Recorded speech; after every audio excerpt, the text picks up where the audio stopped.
Last year, Assembly Minority Leader Brian Kolb sponsored, and I co-sponsored, a bill that would wrap the Thruway Authority into the DOT while maintaining the Thruway Authority name only in order to, until the bonds were paid off. Can you give me a cogent reason why we still need a Thruway Authority?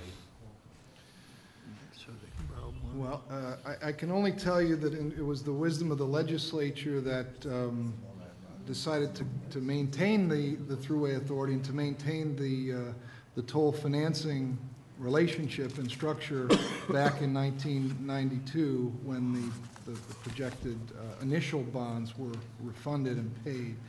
I think that we have developed a very complementary role with the New York State Department of Transportation. You heard some of it from the Commissioner today in the way that we respond to incidents and manage weather events and other things. We're working more collaboratively on delivering capital projects, and we're cross-pollinating, again, our expertise to try and strengthen not just the DOT or the Thruway independently, but the family of transportation agencies to be able to better deliver projects. You know, I think that the Thruway maintains a very important function. I think it would be an extraordinarily expensive undertaking to defease the bonds, or I don't recall exactly the language in Leader Kolb's legislation, but I think we do a pretty good job with respect to providing a service, a premium service really for our customers, for our toll payers, both in terms of reliability and the safety of our system. In Western New York, over the last year or so, we've had several meetings with Thruway Authority officials regarding the inadequacy of the Williamsville toll barrier. Yeah. You know, for almost 20 years, it's been the removal of that toll barrier has been studied and discussed and talked about, but it remains a financial burden. It remains an environmental burden. It remains a quality of life burden for people in my district and people in Western New York in general. There were several proposals to make some significant changes to the way that the barrier operated. Where are we at with those proposals? We're in the process of implementing those proposals, Assemblyman, and you know, some of the initial thinking on addressing the Williamsville toll barrier issue, the projects escalated into the $100+ million range, and we made a decision in concert with folks from your conference as well as some of the Senate members that were here earlier today, your local government leaders and other stakeholders in the area, to understand what the problems are and trying to address the specific issues and problems in a more cost-effective way.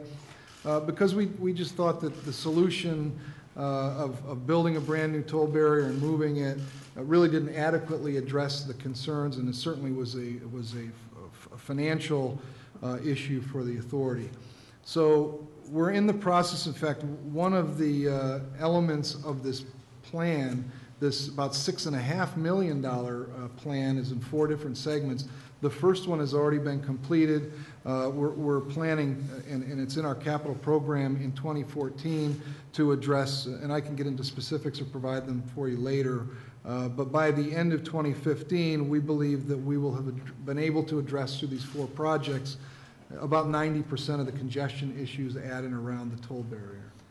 One of the proposals that I've recommended, and Senator Ransenhofer has also recommended, is the elimination of the toll between exit 49 and 50 for the commuters who use that area of the Thruway, whether it be at least for Easy Pass customers or everyone in general. We put that proposal forth almost a year ago, I think. Has there been any discussion of that?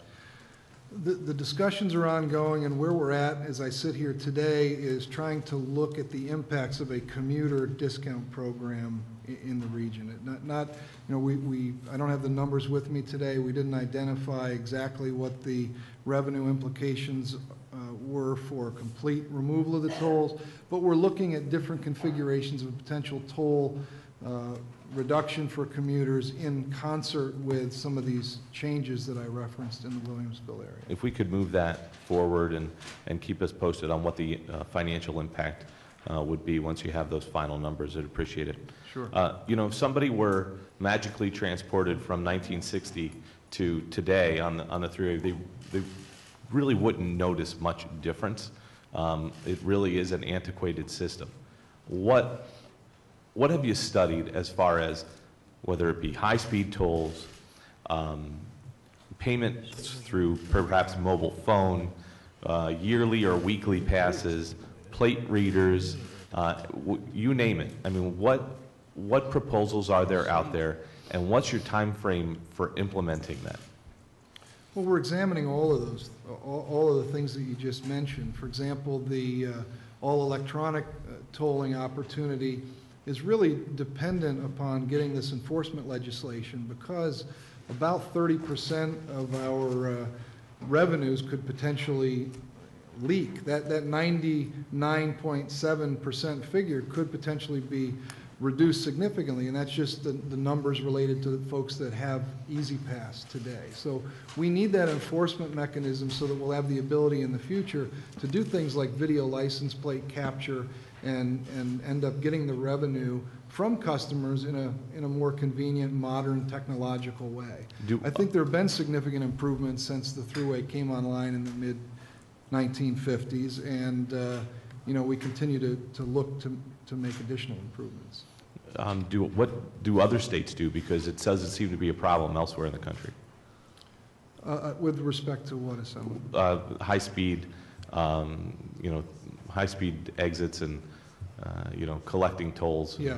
In that manner. Well, you know, certainly other states, even some of our neighboring states, have those types of systems in place. But again, it's very contingent on our ability to continue to have a high collection ratio. And with 30% of people that use our system that do not use Easy Pass today, we need to have that enforcement mechanism in place in order to move to that next technological step. What about even a low-tech option like automatic ticket dispensers like they've had in New Jersey for as long as I can remember?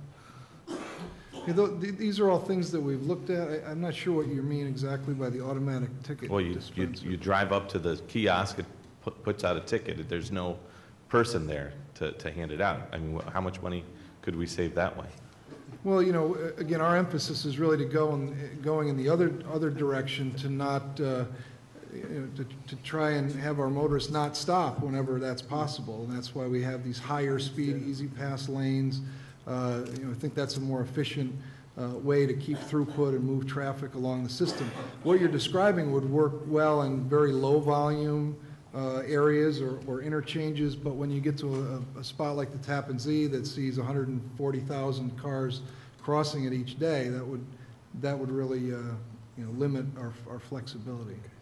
My time's up, but I can come back. Thank later. you.